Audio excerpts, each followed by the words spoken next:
পদ্মা নদী, ফেনী নদী, তিস্তা 100টা চুক্তি করেছে, কোন একটা চুক্তিতেও আমাদের দেশের লাভের মতো কিছু লেখা নাই। প্রত্যেকটা চুক্তিতে ভারতকে এগিয়ে দিয়েছে, বাংলাদেশকে পিছিয়ে দিয়েছে। এই প্রত্যেকটা চুক্তি আমরা বাতিল চাই। ভারতের সাথে যা যা চুক্তি আওয়ামী লীগ করেছে গত 15.5 বছর, আমি জানি ভাই, বিশ্ব রাজনীতিতে 2টা দেশের মধ্যে যখন চুক্তি হয়, চুক্তির ভিতরেই লেখা থাকে কি কি বাতিল করা যাবে, কি কি করা যাবে না। তাই সব চুক্তি একবারে বাতিল আইনত নাও হইতে পারে, কিন্তু সেইটা তোয়াক্কা করা যাবে না। কারণ ভারতকে বুঝাইতে হবে যে তারা যে হাসিনাকে সরকারে বসায় রাখছিল এইটা আমরা জানি। তাই হাসিনার সাথে ভারত কি কি চুক্তি করেছে সেই চুক্তির বৈধতা আমরা মানতে রাজি না। আমরা আজকে এখানে একত্রিত হয়েছি এই যে আজকে আমরা অবস্থান কর্মসূচি ডেকেছি, কারণ আমরা এই ফ্যাসিবাদ হাসিনা এবং হাসিনার সব দোষরদের সঠিক বিচার চাই। প্রথমত রাজনৈতিক দল হিসাবে আওয়ামী লীগ এবং আওয়ামী লীগের যত সহযোগী এবং অঙ্গ সংগঠন আছে প্রত্যেকটাকে নিষিদ্ধ ঘোষণার দাবি জানায়। একটা কালো আইন, একটা না অনেকগুলো কালো আইন হাসিনা সরকার করেছে, তার মধ্যে একটা কালো আইন সন্ত্রাস বিরোধী আইন 2009। এই সন্ত্রাস বিরোধী 2009 আইন একটা কালো আইন। এই কালো আইনের সাথে সংযোজন করেছে 12 সালে, 13 সালে, 14 সালে, যেখানে তারাই বলেছে এই আইনের আওতায় ফাঁসির সাজা পর্যন্ত দেয়া যাইতে পারে। এই কালো আইনের বাতিল আমরা চাই, কিন্তু বাতিল করার আগে এই আইনের আওতায় এনে আওয়ামী লীগ আর হাসিনার আমরা সাজা দেখতে চাই। আমরা 2009 সালের এই যে টেরোরিজম অ্যাক্ট যেটা করেছিল, অ্যান্টি টেরোরিজম অ্যাক্ট, এইটার আওতায় আওয়ামী লীগ এবং তার সব অঙ্গ সংগঠনকে নিষিদ্ধ ঘোষণার দাবি জানায়।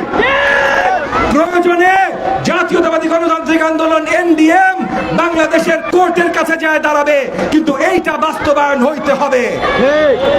একই সাথে এই যে আওয়ামী সংগঠন, এই ফ্যাসিবাদ সংগঠন, এইটার বিরুদ্ধে আমরা ইন্টারন্যাশনাল ক্রিমিনাল কোর্টে যাব। ইন্টারন্যাশনাল ক্রিমিনাল কোর্ট যেই নিউরেমবার্গ প্রিন্সিপালের উপরে তৈরি, সেইটা দ্বিতীয় বিশ্বযুদ্ধের পর হিটলারের সব সহচর, নাৎসি বাহিনীর সব সহচরদের বিচারের জন্য হয়েছিল। এইটার তৈরি হয়েছে হিউম্যান রাইটস বিরোধী, জনতা বিরোধী, জনগণ বিরোধী যেসব কর্মকাণ্ড হবে সেইগুলার বিশ্বব্যাপী বিচার করবার জন্য। হাসিনা গত 15.5 বছরে যে তাণ্ডব ঘটিয়েছে এই দেশের মাটিতে, এইটা কোন ধরনের ইন্টারন্যাশনাল ক্রাইমের থেকে কম না। এইটা হিটলারের কোন ক্রাইমের থেকে কম না। হাসিনা 2009 ক্ষমতায় আসার সময় প্রথম গণহত্যা ঘটালো বিডিআরে, পিলখানায় যে গণহত্যার কাহিনী হাসিনা ঘটিয়েছে তার পুরা গল্প এখন আস্তে আস্তে আমাদের সামনে আসছে, পরিষ্কার ভাবে আসছে। যেই হত্যাকাণ্ডের জন্য, যে গণহত্যার জন্য হাসিনার পরিবারবর্গ এবং এই আওয়ামী ফ্যাসিবাদ নেতৃত্বরা দায়ী, সেই ঘটনার জন্য আমাদের নিরীহ অনেক বিডিআরের সৈন্য ভাইরা এখনো জেলে পড়ছে, তাদের মুক্তির দাবি জানাচ্ছি। আমাদের যেই সব পরিবাররা তাদের বাবা, চাচা, স্বামী হারিয়েছে পিলখানা হত্যাকাণ্ডে, যারা সাফারার, তারা পরিষ্কার করে বলে দিয়েছে যে সৈন্যরা হত্যাকাণ্ড ঘটায় নাই, বাইরের শক্তি এসে হত্যাকাণ্ড ঘটিয়েছে। আর যদি বাইরের শক্তি হাসিনার মদত নিয়ে হত্যাকাণ্ড ঘটায় থাকে, তাহলে আমাদের বিডিআরের সৈন্যরা কেন এখনো জেলে পৌঁছতেছে? তাদের মুক্তির দাবি জানাই। পিলখানার পর শাপলা চত্বরে বিশাল গণহত্যার আরেক ঘটনা ঘটিয়েছে এই হাসিনা। পিপাসু এই হাসিনা গত 15.5 বছরের বাংলাদেশের ইতিহাস দেখলে জানা যায় হাজারে হাজারে নিরীহ মাদ্রাসার শিক্ষার্থীদের একবারে তাদের রক্তে পুরো রঞ্জিত করে দিয়েছে সেন্ট্রাল ঢাকা মতিঝিলের ময়দান। শাপলা চত্বর থেকে কিলোমিটার কি কিলোমিটার মানুষজন নাকি শুধু রক্ত আর নিরীহদের লাশ দেখেছে। এখন আমরা জানতে পারছি কিভাবে হাজার হাজার লাশ তারা উধাও করে দিয়েছে।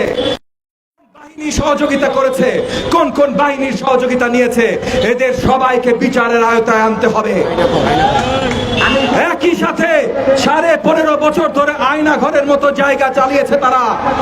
প্রত্যেকটা নির্বাচনের আগে তারা গণহত্যা চালিয়েছে, বিরোধী রাজনৈতিক শক্তির উপরে অত্যাচার চালিয়েছে, তাদের উপরেও গণহত্যা চালিয়েছে। এবং গত জুলাই আগস্ট মাসে শেষ তারা ছাত্র জনতা এবং বাংলাদেশের মুসলিম জনগণের গণহত্যা চালিয়েছে। কত হাজার লাশের রক্তে জুলাই আগস্ট মাসে সেটার সংখ্যা এখনো আমাদের অজানা। দিনের পর দিন নতুন নতুন কবরের খবর পাচ্ছি, দিনের পর দিন নতুন নতুন হিসাব পাচ্ছি। এই গণহত্যার মূল দায়ী যারা, তাদেরকে মাফ করা যায় না। একই সাথে কিভাবে অর্থ পাচার করেছে এই হাসিনা বাহিনী। এখন তাকান, হাসিনার কোন এমপির বাসায় যখন পুলিশ রেড দেয়, শত শত হাজার হাজার কোটি টাকা ক্যাশ পাওয়া যায়, বস্তায় বস্তায় ক্যাশ পাওয়া যায়। বিদেশে তারা কি লুট করে নিয়ে গেছে, কি সম্পত্তি কিনেছে, এগুলো তো বাদই দেন। এই সব সম্পত্তি ফেরত আনতে হবে। তাই আমাদের আজকের অবস্থান কর্মসূচিতে প্রথম দাবি, আওয়ামী ফ্যাসিবাদ এবং তাদের সব অঙ্গ সংগঠনকে নিষিদ্ধ। আমাদের দ্বিতীয় দাবি, ইন্টারন্যাশনাল ক্রিমিনাল কোর্টে এই সংগঠনগুলোর এবং এদের নেতা যারা, তাদের নামে আলাদা আলাদা মামলা দায়ের করতে হবে। এবং আমাদের তৃতীয় দাবি, প্রত্যেকটা যে কাজগুলো করেছে এই হাসিনা এবং তার দোসররা, তাদের ধৈরা ধরে এই দেশের মাটিতে বিচার করতে হবে। এবং একটা জিনিস পরিষ্কার করে বলি, আবুল তাবুল হাসিনার নামে 100 থেকে